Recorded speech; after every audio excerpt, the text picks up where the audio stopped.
O Livro dos Espíritos, obra de Allan Kardec, parte 6. O movimento da Terra pareceu, em determinada época, tão em oposição às letras sagradas que não houve gênero de perseguições a que essa teoria não tivesse servido de pretexto, e, no entanto, a terra gira, malgrado os anátemas, não podendo ninguém hoje contestá-lo, sem agravo à sua própria razão.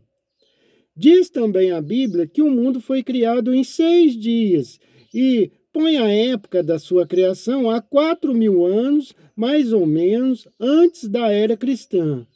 Anteriormente, não existia, foi tirada do nada. O texto é formal. Eis, porém, que a ciência positiva, a inexorável ciência, prova o contrário. A história da formação do globo terráqueo está escrita em caracteres irrecusáveis no mundo fóssil, achando-se provado que os 6 dias da criação indicam outros tantos períodos, cada um de talvez muitas centenas de milhares de anos. Isso não é um sistema, uma doutrina, uma opinião isolada. É um fato tão certo como o do movimento da Terra, e que a teologia não pode negar-se a admitir, o que demonstra, evidentemente, o erro em que se está sujeito a cair, tomando ao pé da letra expressões de uma linguagem frequentemente figurada. Dever-se-á daí concluir que a Bíblia é um erro? Não. A conclusão a tirar-se é que os homens se equivocaram a interpretá-la. Escavando os arquivos da Terra, a ciência descobriu em que ordem os seres vivos lhe apareceram na sua superfície, ordem que está de acordo com o que diz em Gênesis, havendo apenas a notar-se a diferença de que essa obra, em vez de executada milagrosamente por Deus em algumas horas, se realizou sempre pela sua vontade, mas conforme a lei das forças da natureza, em alguns milhões de anos. Ficou Deus, por isso, menos poderoso? Perdeu em sublimidade a sua obra por não ter o prestígio da instantaneidade? Indubitavelmente não. Fora preciso fazer-se da divindade bem mesquinha ideia para que não reconhecer a sua onipotência nas leis eternas que ela estabeleceu para regerem os mundos. A ciência, longe de apoucar a obra divina, nola mostra sob aspecto mais grandioso e mais acorde com as noções que temos do poder da majestade de Deus, pela razão mesma de ela se haver efetuado sem derrogação das leis da natureza. De acordo neste ponto, com Moisés, a ciência coloca o homem em último lugar na ordem da criação dos seres vivos. Moisés, porém, indica como o do dilúvio universal o ano 1654 da formação do mundo, ao passo que a geologia nos aponta o grande cataclismo como anterior ao aparecimento do homem, antecedendo que até hoje não se encontrou nas camadas primitivas traço algum de sua presença, nem da dos animais de igual categoria do ponto de vista físico. Contudo, nada prova que isso seja impossível. Muitas descobertas já fizeram surgir dúvidas a tal respeito. Poder-se-á que, de um momento para o outro, se adquira a certeza material da anterioridade da raça humana, e então se reconhecerá que, a esse propósito, como a tantos outros, o texto bíblico encerra uma figura alegórica. A questão está em saber se o cataclismo geológico é o mesmo a que assistiu Noé. Ora, o tempo necessário à formação das camadas fósseis não permite confundi-los, e desde que se achem vestígios da existência do homem antes da grande catástrofe, provado ficará ou que Adão não foi o primeiro homem, ou que a sua criação se perde na noite dos tempos. Contra a evidência não há raciocínios possíveis. Forçoso será aceitar esse fato como se aceitaram o do movimento da Terra e os 6 períodos da criação. A existência do homem antes do dilúvio geológico ainda é, com efeito, hipotética. Eis aqui, porém, alguma coisa que o é menos. Admitindo-se que o homem tenha aparecido pela primeira vez na Terra 4.000 anos antes do Cristo e que 1.650 anos mais tarde toda a raça humana foi destruída, com exceção de uma só família, resulta que o povoamento da Terra data apenas de Noé, ou seja, de 2.350 anos antes da nossa era. Ora, quando os hebreus emigraram para o Egito por volta de 1.700 anos antes de Cristo, encontraram esse país muito povoado e já bastante adiantado em civilização. A história prova que, nessa época, as Índias e outros países também estavam florescentes, sem mesmo se ter em conta a cronologia de certos povos que remonta a uma época muito afastada ainda. Teria sido preciso, nesse caso, que de 2.300 a 1.700 a.C., isto é, num espaço apenas de 600 anos, não somente a posteridade de um único homem houvesse podido povoar todos os imensos países então conhecidos, suposto que os outros não o fossem, mas também que nesse curto lapso de tempo a espécie humana houvesse podido elevar-se da ignorância absoluta do estado primitivo ao mais alto grau de desenvolvimento intelectual, o que é contrário a todas as leis da antropologia. A diversidade das raças corrobora igualmente esta opinião. O clima e os costumes produzem, é certo, modificações no caráter físico. Sabe-se, porém, até onde pode a influência dessas causas. Entretanto, o exame fisiológico demonstra haver, entre certas raças, diferenças constitucionais mais profundas do que as que o clima é capaz de determinar. O cruzamento das raças dá origem aos tipos intermediários. Ele tende a apagar os caracteres extremos, mas não os cria. Apenas produz variedades. Ora, para que tenha havido cruzamento de raças, preciso era que houvesse raças distintas. Como, porém, se explicará a existência delas, atribuindo-se-lhes uma origem comum e, sobretudo, tão pouco afastada? Como se há de admitir que, em poucos séculos, alguns descendentes de Noé se tenham transformado ao ponto de produzirem a raça etíope, por exemplo? Tão pouco admissível é semelhante metamorfose, quanto a hipótese de uma origem comum para o lobo e o cordeiro, para o elefante e o pulgão, para o pássaro e o peixe. Ainda uma vez, nada pode prevalecer contra a evidência dos fatos.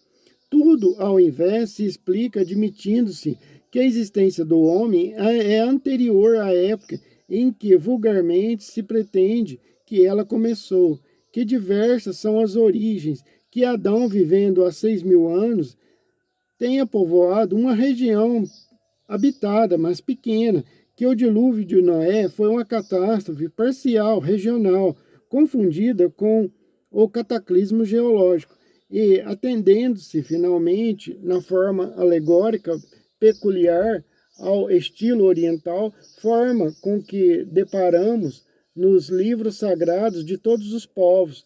Isto faz ver quanto é prudente não lançar levianamente a pecha de falsas as doutrinas que podem, cedo ou tarde, como tantas outras, desmentir os que as combaterem. As ideias religiosas, longe de perderem alguma coisa, se engrandecem, caminhando de par com a ciência. Esse é o meio único de não apresentarem lado vulnerável ao ceticismo.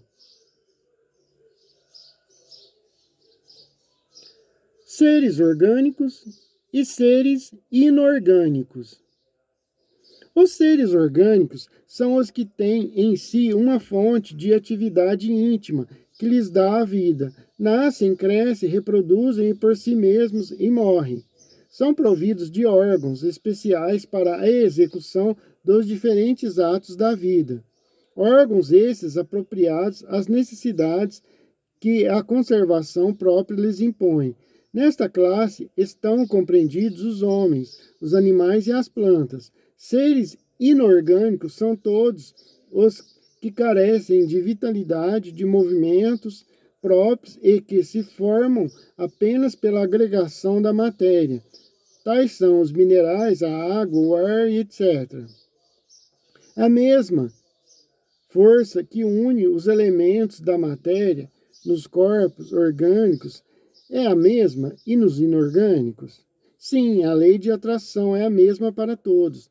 A diferença entre a matéria dos corpos orgânicos e a dos inorgânicos? A matéria é sempre a mesma, porém nos corpos orgânicos está animalizada. Qual a causa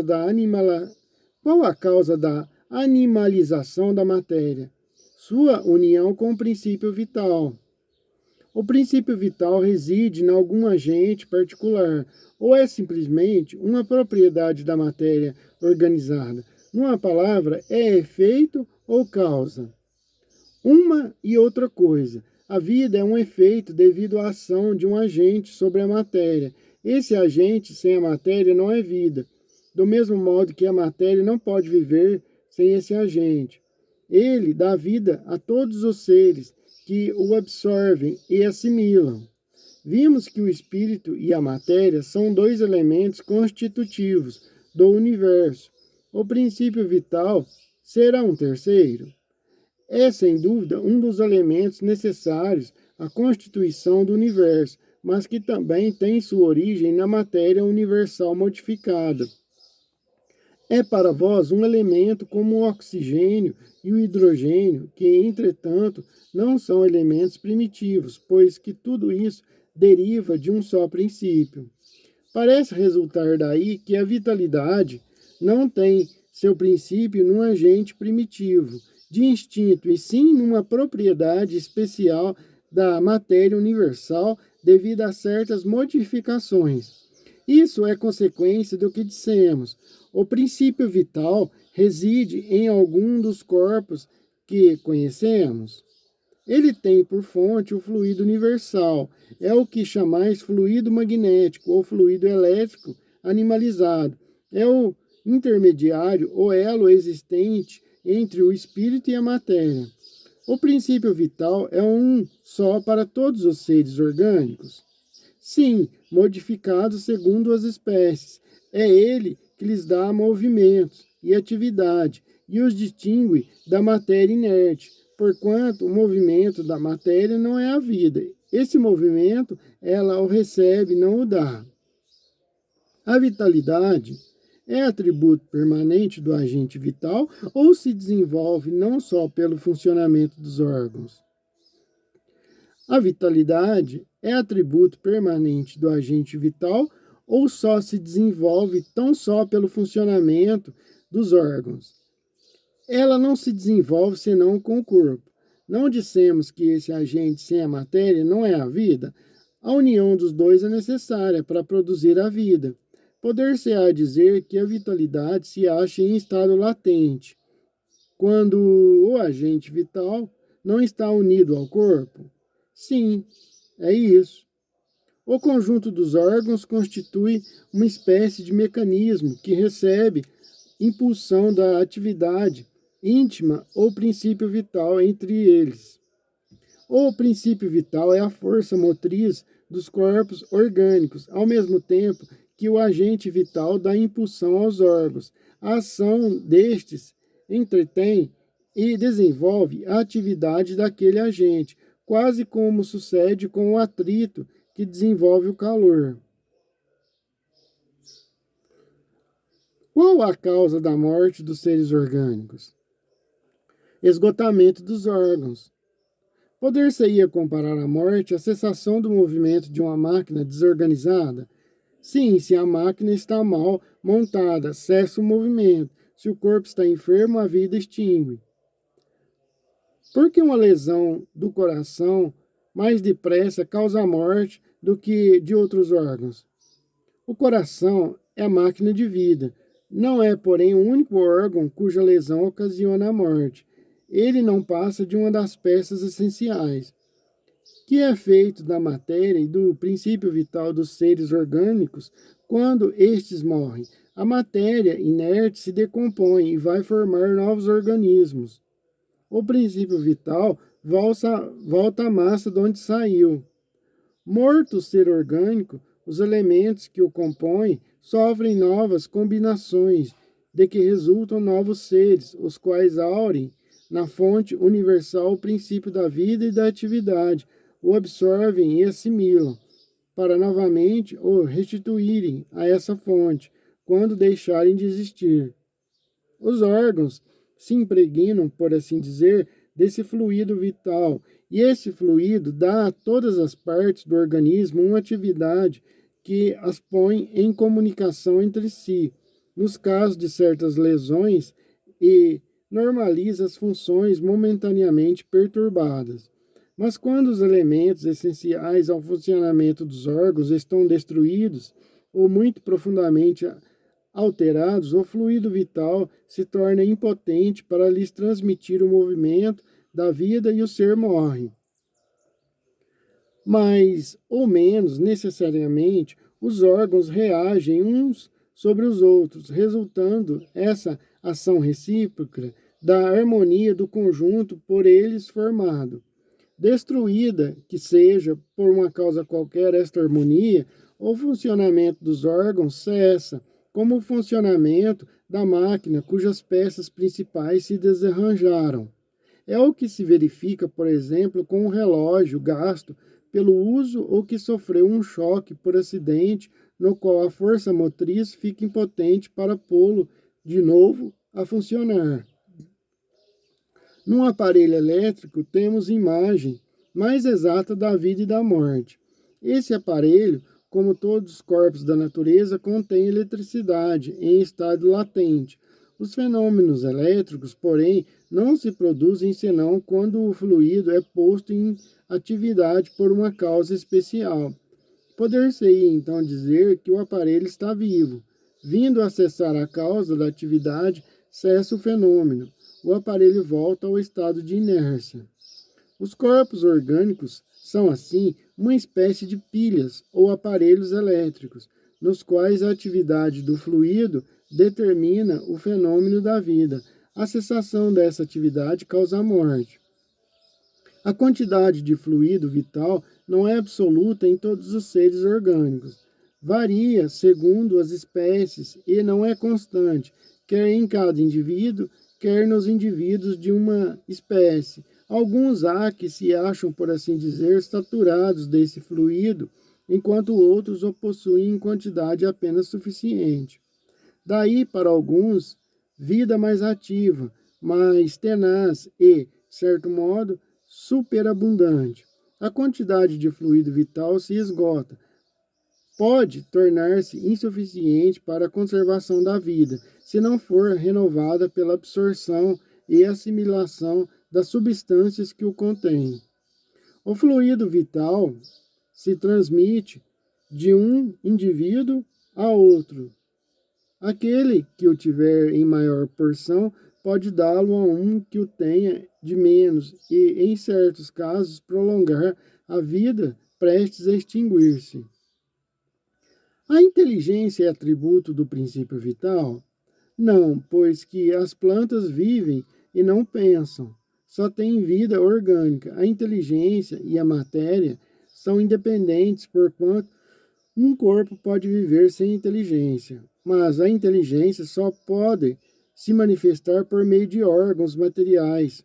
Necessário é que o espírito se una a uma matéria animalizada para intelectualizá-la.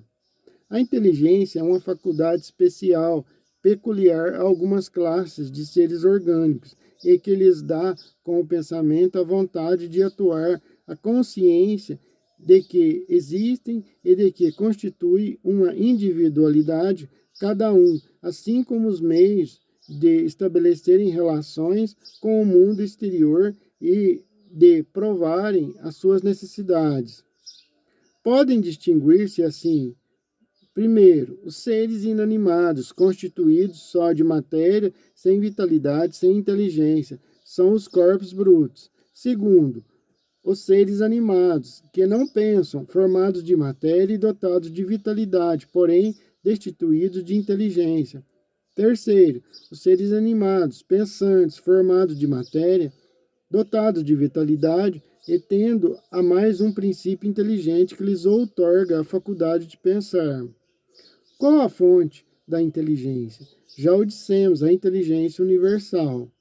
Poder-se-ia dizer que cada ser tira uma porção de inteligência da fonte universal e assimila, como tira e assimila o princípio da vida material? Isso não passa de simples comparação, todavia inexata, porque a inteligência é uma faculdade própria de cada ser e constitui a sua individualidade moral. Demais, como sabeis, há coisas que ao homem não é dado penetrar, e esta, por enquanto, é deste número. Bom, vou falar algumas coisas aqui, deixar alguns apontamentos. Tem gente que fala assim, que pensa assim, mas esses livros dos espíritos, se isso fosse espírito mesmo, teria isso, teria a cura daquilo, teria a cura daquilo outro, teria tal informação, ou informação sobre aquilo, cura de câncer, cura daquilo.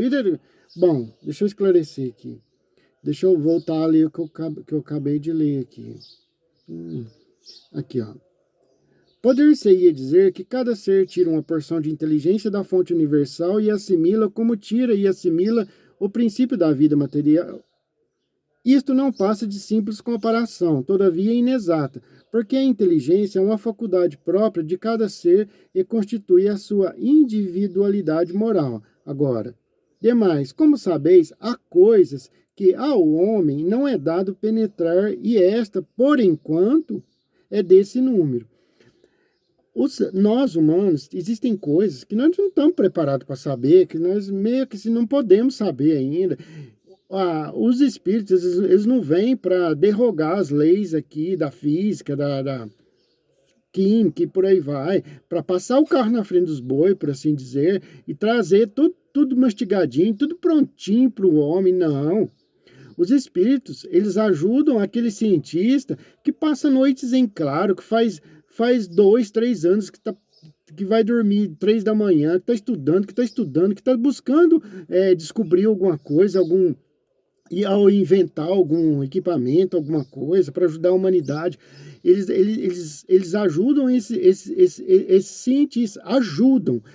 Os espíritos lá do lado de lá existem muito mais conhecimentos, existem cura para tudo já, mas é uma via de mão dupla. A espiritualidade caminha ao lado da humanidade, não na frente. Ela não vem aqui para resolver todos os nossos problemas, porque ela estaria interferindo em nosso livre-arbítrio, em nossa evolução. Eles nos ajudam. Eles influenciam aquele cientista a descobrirem novos medicamentos, mas isso é de forma metódica, através do tempo. Eles não vêm aqui para resolver tudo para nós, para dar tudo para nós mastigadinho. Tudo tem seu tempo. E nós temos que fazer por merecer também para receber esses conhecimentos, etc. e tal. Não vou me alongar aqui, que é mais ou menos isso que eu queria falar. O instinto independe da inteligência? Precisamente não. Por isso que o instinto é uma espécie de inteligência. É uma inteligência sem raciocínio. Por ele é que todos os seres provêm as suas necessidades. Pode estabelecer-se uma linha de separação entre instinto e a inteligência, isto é, precisar onde um acaba e o outro começa? Não, porque muitas vezes se confundem. Mas muito bem se pode distinguir os atos que decorrem do instinto dos que são da inteligência. É acertado dizer-se que as faculdades instintivas diminuem à medida que crescem as intelectuais? Não, o instinto existe sempre, mas o homem o despreza. O instinto também pode conduzir ao bem. ele quase sempre nos guia e algumas vezes com mais segurança do que a razão. Nunca se transvia, porque nem sempre é guia infalível a razão. Seria infalível se não fosse falseada pela má educação, pelo orgulho e pelo egoísmo. O instinto não raciocina, a razão permite a escolha e dá ao homem o livre-arbítrio.